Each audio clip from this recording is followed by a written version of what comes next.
appreciate you all. நம்முடைய பேராயத்தினுடைய பிரதம பேராயர் மெட்ரோபாலிட்டன் பிஷப் பிரபாகரன் அவர்களுடைய சார்பிலே, இந்த பேராயத்தின் சார்பிலே உங்கள் அனைவரையும் ஆண்டவர் இயேசு கிறிஸ்துவின் நாமத்திலே நாங்கள் வாழ்த்துகிறோம். Hallelujah. He has sent his blessings to you all. அவர் உங்களுக்கான ஆசீர்வாதத்தை ஏற்கனவே பிரதம பேராயர் அவர்கள் அனுப்பிவிட்டார்கள். As the Church of India is expanding all over, it is our great pleasure that we are here in Namakkal.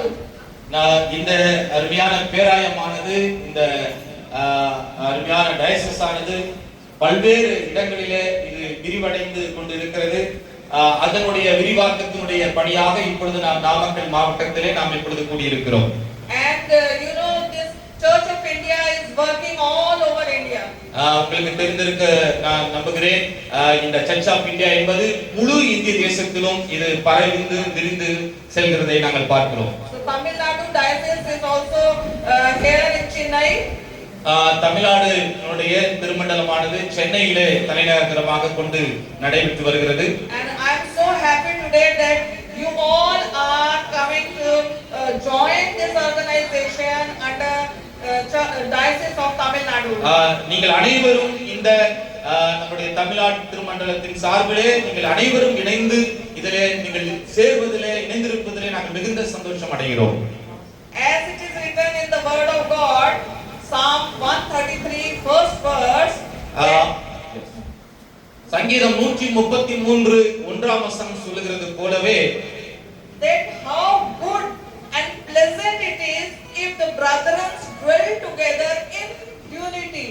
கர்த்தருடைய வார்த்தை சங்கீதம் 133 ஒன்று சொல்லுகிறது போல, இதோ சகோதரர்கள் ஒருமித்து வாசம் பண்ணுவது எத்தனை நன்மையும் அது எத்தனை இன்பமா இருக்கிறது என்று வசனம் சொல்கிறது. It is good in the sight of God also. கர்த்தருடைய பார்வையிலே நாம் கூடி இருப்பது அது நன்றாய் இருக்கிறது. That we should come in one accord and work for the kingdom of the Lord. நாம் அனைவரும் தேவனுக்காக கூடி வர வேண்டும், தேவனுக்காக செயல்பட வேண்டும். In John 17:21 also Jesus said this. யோவான் 17:21 கூட ஆண்டவர் இயேசு சொல்கிறார், That like you and me, Father, are one, they should be one in us.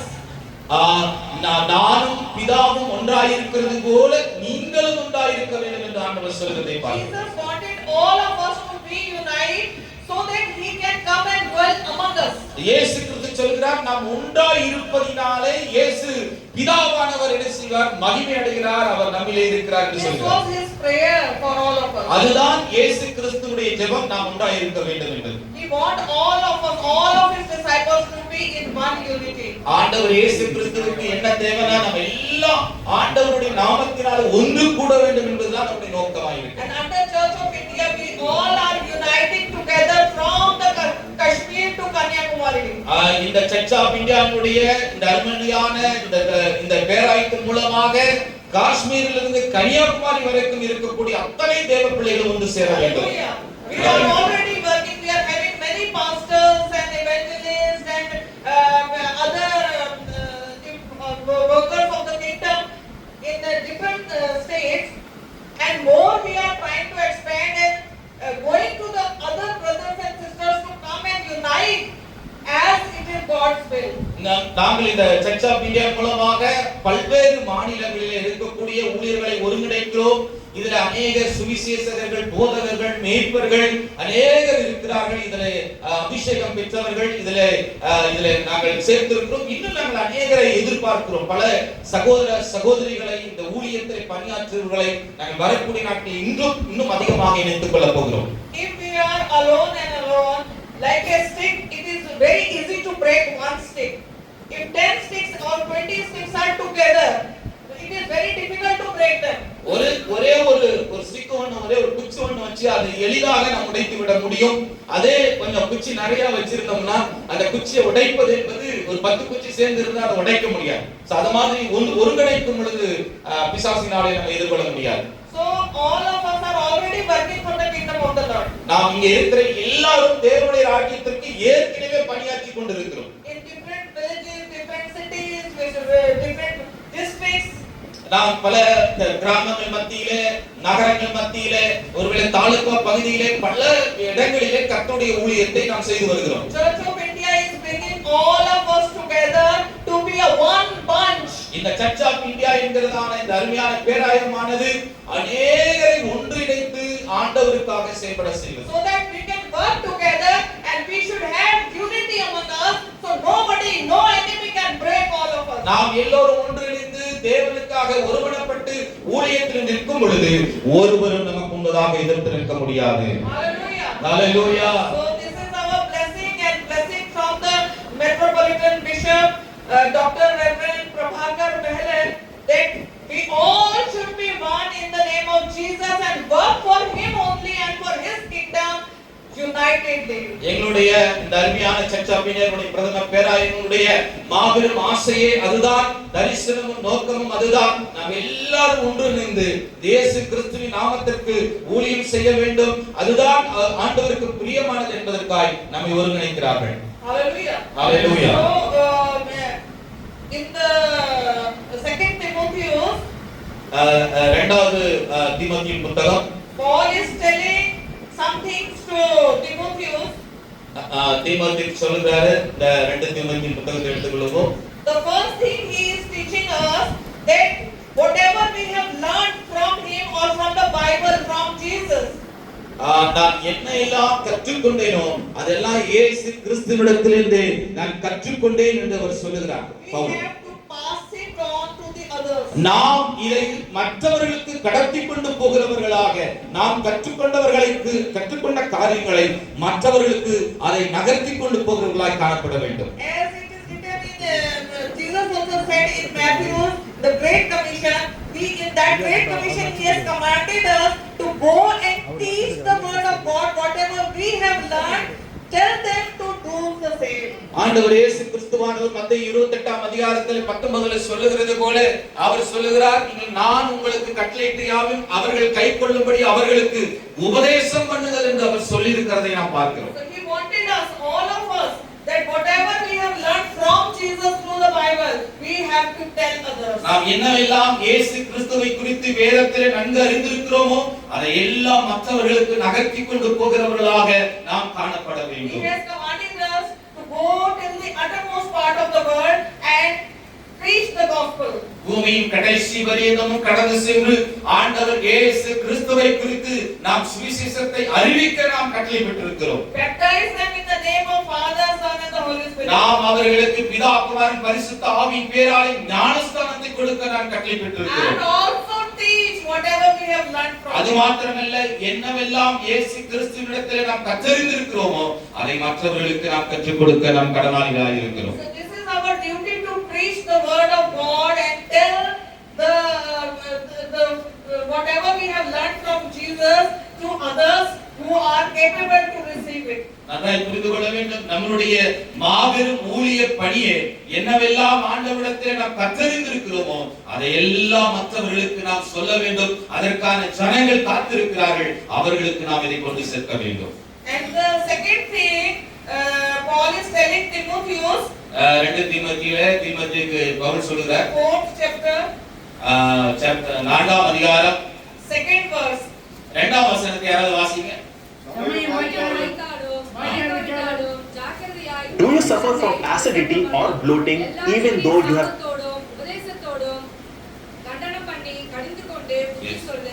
Hallelujah. சத்தமா சொல்லுங்க, ஹalleluya. So here the word is saying, preach the word of God anytime, whenever you get the time. சமயம் வாய்த்தாலும் வாய்க்காவிட்டாலும் கர்த்தருடைய சுவிசேஷத்தை நாம் என்ன செய்யணும்? சொல்லியே ஆக வேண்டும். Don't think of morning, evening or only Sunday. Every time we should be ready to tell the gospel. நன்றாய் புரிந்து கொள்ளுங்க. காலையோ மாலையோ என்று நேரத்தை கணிக்காம ஒருவேளை ஞாயிற்றுக்கிழமை மட்டும்தான் நான் ஆண்டவரை பற்றி பேசுவேன், சுவிசேஷத்தை அறிவிப்பேன் என்று காலங்களை குறித்து சொல்லாம சமயம் வாய்த்தாலும் வாய்க்காவிட்டாலும் ஆண்டவரை பற்றி நாம் சொல்லியாக வேண்டும். It is also written that sow your seed in the morning and in the evening. We don't know which will grow, but maybe the morning one will grow or the evening one will grow or both of them can grow. காலையிலே விதைக்கப்படுகிற விதையானது ஒருவேளை மாலையில விதைக்கலாம், வளரலாம், ஒருவேளை அடுத்த நாள் கூட வளரலாம். ஆனால் விதைக்கப்பட வேண்டியது அவசியம் என்பதை நாம் கருத்திலே கொண்டு சத்தியத்தை நாம் கொண்டு சேர்க்க So வேண்டும். this is a very essential teaching for us that we should be ready all the time. நம்ம அறிவுபூர்வமாக இந்த காரியங்களை நாம் நன்கு அறிந்து கொள்ள வேண்டும். நாம் இந்த காலகட்டத்தில் கர்த்தருடைய காரியங்களை நகர்த்தி கொண்டு போக வேண்டும்.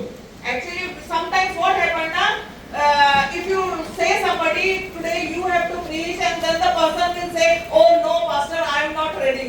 ஒரு சில நேரங்களில நம்ம போதகமார்கள் யாரையாவது நீங்க பிரசங்கம் பண்ணுங்கன்னு சொன்னா அவங்க என்ன சொல்லுவாங்க, இல்ல பாஸ்டர் நான் தயாரா இல்ல, நான் அப்புறம் இன்னொரு முறை பண்றேன் அப்படின்னு சொல்லி நாம என்ன செய்வோம், தட்டி கழித்து விடுவோம். I need some time, give me at least 1 week to get ready.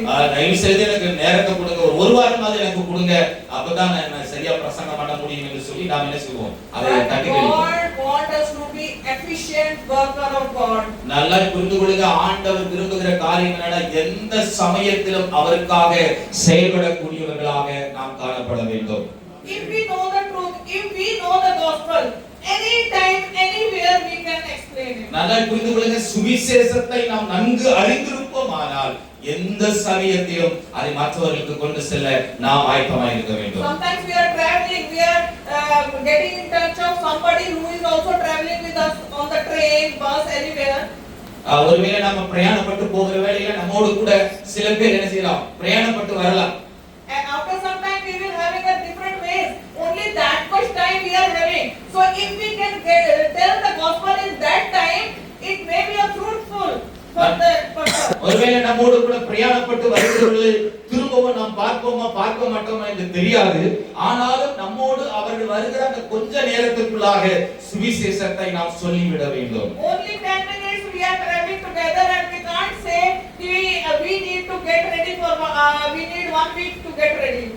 ஒருவேளை அவர்கள் 10 நிமிடத்துல அவங்களுக்கு கடந்து நம்மளை விட்டு போய்வாங்க, அதுக்குள்ள அவர்கள் தயார்படுத்த வேண்டியது அவசியமாய் இருக்கிறது. That's what Jesus want and that's what Paul is explaining to Timothy. இததான் பவுல் வந்து தீமோத்தேயுக்கு இதை நன்காக அவருக்கு விளக்கி காட்டுகிறதை நாம் பார்க்கிறோம். So we have to get ready for the gospel anytime, anywhere. சுவிசேஷத்திற்காக நாம் எப்பொழுதும் ஆயத்தமுள்ளவர்களாக, எந்த சமயத்திலும் அதை கொண்டு சேர்க்கிறவர்களாக நாம் காணப்பட வேண்டும். Also he is telling, teach them, preach them and scold them also if necessary. ஒருவேளை அவர்களுக்கு நாம் பிரசங்கிக்க வேண்டும், அவர்களுக்கு போதிக்க வேண்டும், சில சமயங்களில் அவர்களை கண்டித்து நாம் உணர்த்த வேண்டியது நாம் கடனாளிகளாக இருக்கிறோம். And the other thing he is telling in 5th verse, you can read the 5th verse. அஞ்சாவது வசனத்தை வாசிங்க. யாராவது ஒருத்தர் 5வது வசனம். அதே 2 தீமோத்தேயுல நீயோ எல்லாவற்றிலும் மன தெளிவுள்ளவனாய் இரு, தீங்கடங்கி சுவிசேஷனுடைய வேலையை செய், உன் ஊழியத்தை நிறைவேற்று. So in this verse he is telling Timotheus, because Timotheus is his student, so he is now he is going for the maybe for the alone he has to go, so he is teaching him, he is making him prepare. இங்கே நாம் பார்க்கிறோம், தீமோத்தி பவுலுடைய மாணவர், அவருடைய மாணவர். ஆகவே அவர் தனிப்பட்ட விதமாக அவர் ஒரு ஊழியத்திற்கு போக வேண்டிய ஒரு நிர்பந்தத்தில் இருக்கிறார். ஆகவே அவருக்கு இதை கற்றுக் கொடுக்கிறார். You have to be very careful in every matter he is telling. இங்கே அவர் சொல்றார், எல்லாவற்றிலும் நீங்க ஜாக்கிரதையா தெளிந்த புத்தியோடு நீங்க இருக்கணும்னு சொல்லி இங்கே தீமோத்திக்கு பவுல் சொல்றதை நம்ம We பார்க்கிறோம். are living in last days. நாம் கடைசி நாட்களிலே நாம் வாழ்ந்து வருகிறோம். So many things are happening all around, you know better. இந்த உலகத்துல பல இடங்களிலே பல காரியங்கள் நடைபெற்று வருகிறது. என்னை காற்றிலும் உங்களுக்கு நல்லா தெரியும். So today Paul is teaching us we have to be very careful and particular while doing the work of God. நீங்க கர்த்தருடைய ஊழியத்தை செய்யும் பொழுது மிகவும் தெளிந்த புத்தியோடு ஜாக்கிரதையோடு நீங்கள் செய்ய வேண்டும் என்கிற அந்த உபதேசத்தை இங்கே கற்றுக் கொடுக்கிறத நாம் பார்க்கிறோம். பவுல் சொல்றத பார்க்கிறோம். Sometimes we have to claim, sometimes we have to just quiet and go away from that side. சில இடங்களிலே நாம் இருந்து அந்த இடத்தை சுத்தமாக்கவோ அந்த இடத்துல கர்த்தருடைய காரியத்தை செய்ய வேண்டியது இருக்கும். சில இடத்துல கர்த்தர் வேறு இடத்துக்கு நாம் நகர்த்தி கொண்டு போகும்போது அங்க இருந்து நாம் கடந்து போக வேண்டும். Sometimes Jesus also taught us that sometimes when people were opposing him, he was just went away quietly. இயேசு கிறிஸ்துவானவர் ஊழியம் செய்கிற நாட்களிலே சிலர் எழுப்பி அவருக்கு எதிராக நின்ற பொழுது அவர் அப்படியே அவர்களிடத்தில் வந்து கடந்து அவர் போனதை நம்ம பார்க்கிறோம். So we have to evaluate the situation and then do the work of the kingdom. நாம் செய்கிற ஊழியம் செய்கிற ஸ்தலங்களிலே இருக்கக்கூடிய பிரச்சனைகளை குறித்த நன்கு தெளிவான காரியம் நமக்குள் காணப்பட வேண்டும். Second thing he is saying, we have to preach the gospel. We have to. நாம் கட்டாயமாக சுவிசேஷத்தை நாம் பிரசங்கிக்க வேண்டும். To preach the word of God, whatever we have to do that. என்னவெல்லாம் வேத வசனம் நமக்கு செய்ய வேண்டும் என்று சொல்லுகிறதோ அத்தனை நாம் செய்தாக வேண்டியதாக இருக்கிறது. But everything should be very carefully. நன்றாக புரிந்து கொண்டு நாம் செய்யறது எல்லாமே மிகவும் ஜாக்கிரதையாக அதை நாம் தெளிந்த புத்தியோடு செய்ய வேண்டும். While preaching the word of God, we should select the words, what all words we are using while preaching. நாம் பிரசங்கிக்கும் பொழுது எந்த வசனத்தை அல்லது எந்த சத்தியத்தை கொண்டு நான் பிரசங்கிக்க வேண்டும் என்கிற ஒரு தெளிவு நமக்குள் உண்டாயிருக்க வேண்டும். Because enemy always catch our words and then he attack upon us with those words. புரிந்து கொள்ளுங்க, நம்முடைய வாயிலிருந்து வருகிற வார்த்தை ரொம்ப கவனமா இருக்கணும். அந்த வார்த்தையை கொண்டுதான் பிசாசானவன் அதை பிடித்துக் கொண்டு நம்மை கீழே தள்ளுவதற்கு வாய்ப்பு உண்டு. ஆகவே வாயிலிருந்து வருகிற வார்த்தை ரொம்ப கவனமா இருக்க வேண்டும். We have to preach the gospel. We have to tell about our Jesus, not others. We should not speak anything about others. We have to speak only about the word of God and Jesus. நன்றாய் புரிந்து கொள்ளுங்க, நம்மளுடைய இயேசு கிறிஸ்துவின் சுவிசேஷத்தை சொல்ல வேண்டும். குறிப்பாக இயேசுவை மட்டுமே சொல்ல வேண்டுமே தவிர மாறாக வேறு ஒன்றையும் அதையும் இதையும் பேசி நாம் என்ன செய்ய சுவிசேஷத்தை குழப்பாம இயேசுவை பற்றி மட்டும் சொல்லி முடிக்க வேண்டும். We are not to tell anybody who are wrong. We only have to tell what is right. நாம் இங்கே இருக்கிறோம், ஊழியத்தில் இருக்கிறோம், அவர்களை குறை சொல்லவோ அல்லது மற்ற தெய்வங்களை குறை சொல்லவோ நாம் இல்லை. மாறாக எது சரியான தெய்வம், யார் உண்மையுள்ள தெய்வம் என்பதை இந்த உலகிற்கு சொல்லவே நாம் கர்த்தர் வைத்திருக்கிறார். When the time will come, he himself will come and judge the world. நன்றாய் புரிந்து கொள்ளுங்க, ஒரு காலம் வருகிறது, அந்த காலத்திலே ஆண்டவர் இயேசுவே நியாயம் தீர்க்கிறவராய் இருக்கிறார். Our duty is to preach the gospel, the good news to everyone. நம்மளுடைய வேலை எல்லாம் கர்த்தருடைய நற்செய்தியை கொண்டு போகிற வேலை மட்டும்தான் நமக்கு ஆண்டவர் கொடுத்திருக்கிற வேலை. But with the wisdom of God. ஆண்டவருடைய ஞானத்தை கொண்டு நாம் இந்த வேலையை செய்ய வேண்டும். Hallelujah. He tells us, he gives us wisdom how to work among the Gentiles. ஆண்டவர் நமக்கு விசேஷித்த ஞானத்தை கட்டாயம் கொடுப்பார். புறஜாதிகள் மத்தியிலே இந்த சுவிசேஷத்தை நாம் எப்படி கொண்டு போவது என்ற ஒரு மாபெரும் ஞானத்தை கற்றுக் கொடுப்பார். And with all these things we have to complete our duty, whatever he has assigned us. நாம் நமக்காக தேவன் கொடுத்திருக்கிற அந்த லக்கை நாம் ஓடி முடித்து அதை நிறைவேற்ற வேண்டிய கட்டாயத்திலே நாம் இருக்கிறோம். It is written in Ephesians 2nd chapter 10 verse. எபேசியர் 2ஆம் அதிகாரம் 10ஆம் வசனத்தை யாராவது வாசிங்க, யாராவது ஒருத்தர் வாசிங்க. எபேசியர் 2ஆம் அதிகாரம் ஆதினிஷன் வாங்குறாளுக்கு பைபிளை கூட தூக்கிட்டு வரலையா? ஏனெனில் நற்கிரியைகளை செய்வதற்கு நாம் கிறிஸ்து இயேசுவுக்குள் சிருஷ்டிக்கப்பட்டு தேவனுடைய செய்கையாய் இருக்கிறோம். அவைகளில் நாம் நடக்கும்படி அவர் முன்னதாக அவைகளை ஆயத்தம் பண்ணியிருக்கிறார். So already he has decided what all things we have to do in this world. நாம் இந்த உலகத்திலே என்ன செய்ய வேண்டும் என்பதை ஏற்கனவே அவர் நினைத்திருக்கிறார், செய்து அதை அறிவித்திருக்கிறார். He has chosen us from the very beginning, before the creation of this world. இந்த உலக தோற்றத்துக்கு முன்பே ஆண்டவர் நம்மை தெரிந்தெடுத்திருக்கிறார். இது ஒரு அல்லேலூயா சொல்லுங்க. Hallelujah. It is written in Ephesians 1:4. எபேசியர் 1:4 நம்ம பார்க்கிறோம். இது எழுதப்பட்டிருக்கு. He has not only chosen us, but he has assigned the duty also to perform here on this earth. நன்றாய் புரிந்து கொள்ளுங்க, நாம ஆண்டவர் உலக தோற்றத்துக்கு முன்னாடி தெரிந்தவங்க மட்டுமல்ல, அவராலே காரியங்களை செய்வதற்காகவும் நம்மை ஆண்டவர் அழைத்திருக்கிறார். You all are not here by chance. நாம ஏதோ ஒரு சந்தர்ப்பத்திற்காகவோ அல்லது சமயத்திற்காகவோ இந்த இடத்துல நாம் கூடல. He has called you by your name. ஆண்டவர் உங்களை பெயர் சொல்லி அழைக்கிறவராக இருக்கிறார். He is giving you time and authority to finish your work, what he has assigned earlier. உங்களுக்கான தரிசனங்களை நிறைவேற்றுவதற்கான காலங்களை ஆண்டவர் ஏற்கனவே குறித்து விட்டார். Hallelujah. Amen. So that is why Paul is telling, finish your work. ஆகவே தான் பவுல் சொல்லுகிறார், நீங்கள் என்ன செய்ய வேண்டும், நிறைவேற்றி முடிக்க வேண்டும் என்று சொல்லுகிறார். Be careful, preach the gospel and finish your job what God has assigned you.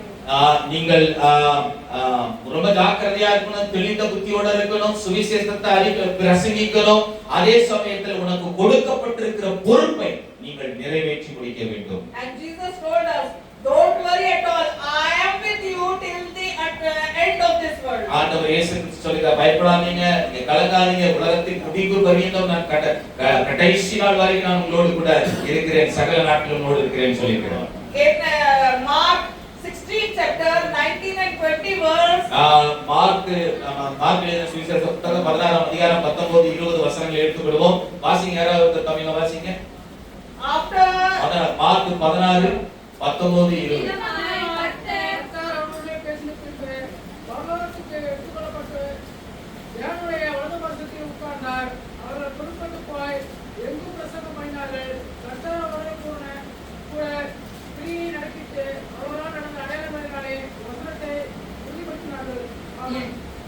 Amen. When Jesus went to the heaven and sat down on the side of the Lord, ஆண்டவராகிய இயேசு கிறிஸ்து உயிர்த்தெழுந்து பிதாவினுடைய வலதுபுறத்தில் அமர்ந்திருந்த பொழுது what the disciples started doing, they went everywhere and preached the gospel.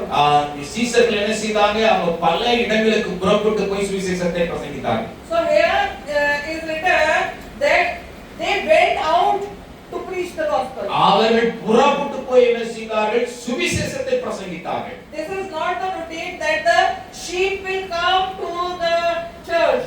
We have to go towards the sheep. ஆடுகள் மந்தைக்குள்ளே வருவதல்ல, மேய்ப்பன் புறப்பட்டு போய் ஆடுகளை சந்திப்பதுதான் ஊழியம். 99 sheep were in, but for that one who was out, Jesus went.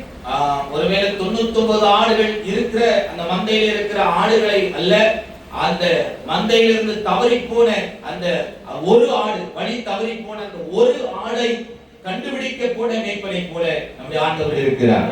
Hallelujah. Maybe we are having many sheep in the church. Maybe we are having many sheep. ஒருவேளை நம்முடைய சபையில अनेक ஆத்துமாக்கள், ஆடுகள் நிறைந்த ஒரு சபையாக காணப்படலாம். Still we have to go out and search the sheep who are caught by the thorns. நன்றாய் புரிந்து கொள்ளுங்க. ஆனாலும் நாம் உலகத்துக்கு புறப்பட்டு போய் அந்த கடைசியில அந்த தொலைந்து போன அந்த ஆடை நாம் தேடி போக வேண்டியது அவசியமாய் இருக்கிறது. We have to bring back the lost sheep. நாம் கட்டாயமாக அந்த தொலைந்து போன அந்த ஒரு ஆடை தேடி நாம் போக வேண்டிய கட்டாயத்தில் இருக்கிறோம். Hallelujah. Hallelujah. So if we will do like this, when these disciples started going out and preaching the word of God, what happened? இவர்கள் இந்த சீசர்கள் வெளியே புறப்பட்டு போய் அந்த தொலைந்து போன ஆடுக்கு எப்படி பிரசங்கம் பண்ணணுமோ அதுபோல அவர்கள் புறப்பட்டு போய் பிரசங்கித்த பொழுது என்ன நடந்தது? They went everywhere and Jesus was with them. They went everywhere and Jesus was with them. நல்லா புரிந்து கொள்ளுங்க. அவர் பல இடங்களுக்கு அவர்கள் புறப்பட்டு பிரசங்கிக்க போனார்கள். அவர்களோடு இயேசு இருந்தார். ஆமென். Here it is written, they preached the word and Jesus did the miracles. பாருங்க, அவர்கள் பிரசங்கித்தார்கள், அங்கே ஆண்டவர் இயேசு அவர்களுக்கு அற்புதம் செய்தார். And he showed them that whatever the word of God they are preaching is a true word of God. அந்த இடத்திலே என்னெல்லாம் அவங்க பிரசங்கித்தார்களோ அது எல்லாம் தேவனுடைய சத்தியம் என்பதை அங்கே உறுதிப்படுத்தினதை நாம் பார்க்கிறோம். So wherever you go, Jesus will come along with you. அண்ணா இங்க பாருங்க, நீங்க எங்க போனாலும் ஆண்டவர் உங்களோடு வருகிறார். Amen. You don't need to worry. Jesus already told, don't worry at all. நீங்க இதெல்லாம் பார்த்து அது இதெல்லாம் பார்க்க வேண்டாம், நீங்க எதை குறித்து கலங்க வேண்டாம், நான் உன்னோடு இருக்கிறேன் என்று ஆண்டவர் சொல்லுகிறார். Hallelujah. Hallelujah. Wherever you will go, he will come along with you. நன்றாய் புரிந்து கொள்ளுங்க. நீங்க எங்கே போனாலும் உங்களோடு வருகிற ஆண்டவர் இருக்கிறார், இயேசு. Hallelujah. So that is why we are the co-workers of God. ஆகவே தான் நாம் ஆண்டவரோடு கூட பணியாற்றுகிற சக பணியாளர்களாக, அவருடைய ஊழியக்காரர்களாக நாம் The இருக்கிறோம். word call us colleagues. We are the colleagues of Jesus Christ. ஆண்டவருடைய பங்காளர்களாக, அவருடைய ஊழியக்காரர்களாக, அவருடைய உடன் பங்காளிகளாக நாம் காணப்படுகிறோம். 50% work we have to do and the rest 50 he will do. 50% ஆன வேலைகளை நாம் ஊழியத்துல செய்யணும், மீதி 50% ஆண்டவர் இயேசு பார்த்துக்குவார். We have to preach the word, he will bless with the miracles. நல்லா புரிந்து கொள்ளுங்க. நாம பிரசங்கிக்கிற வேலை நம்ம வேலை. He will accompany them and he will do the miracles. See- Miracles will happen. சீசர்கள் எங்கெங்கெல்லாம் போனாங்களோ, எங்கெங்கெல்லாம் பிரசங்கம் பண்ணினார்களோ, அங்கெல்லாம் ஆண்டவர் இயேசு கிறிஸ்து அற்புதங்களை செய்தார். Hallelujah. Hallelujah. So that is why God is uniting all of us like that nobody can break us. நல்லா புரிந்து கொள்ளுங்க. ஆகவே நம்மை ஆண்டவர் இயேசு கிறிஸ்துவானவர் ஒருங்கிணைத்திருக்கிறார். நமக்கு எதிராக நிற்க ஒருவரால் முடியாது. So how good and pleasant it is that the brethren should unite in one unity, one accord. இது எத்தனை இன்பமும் நன்மையுமா இருக்குது பாருங்க. சகோதரர்கள் ஒருமித்து வாசம் பண்ணுகிறது. And fulfill their duties so that he can bless you with the rewards he has in his hands. ஆண்டவர் உங்களுக்காக வைத்திருக்கிற மாபெரும் பொக்கிஷங்களை நீங்கள் பெற்றுக்கொள்வதற்கு உங்களுக்கு கொடுக்கப்பட்ட தரிசனங்களை நீங்கள் நிறைவேற்றி முடிக்க வேண்டும். As Jesus said, I have that rewards and according to your works I will grant you the rewards. பாருங்க, உங்களுடைய செய்களுக்கு தக்கதான கிரீடத்தை, பொக்கிஷத்தை, பரிசை நம்முடைய ஆண்டவர் வைத்திருக்கிறேன் என்று சொல்லியிருக்கிறார். Hallelujah. He is going to come very soon as he said. இயேசு கிறிஸ்து சொன்னது போலவே வெகு சீக்கிரமாக இயேசு அவர் வரப்போகிறார். கையை தட்டி ஆண்டவர் இயேசுவுக்கு நன்றி சொல்லுங்க. Hallelujah. Finish your work and be ready to go with him. நன்றாய் புரிந்து கொள்ளுங்கள். கொடுக்கப்பட்ட ஊழியத்தை நிறைவேற்றி நீங்கள் முடிக்க வேண்டும். அவர் வருகையிலே நீங்கள் புறப்பட்டு போவதற்கு நீங்கள் ஆயத்தப்பட வேண்டும். கையை தட்டி ஆண்டவருக்கு நன்றி சொல்லுவோம்.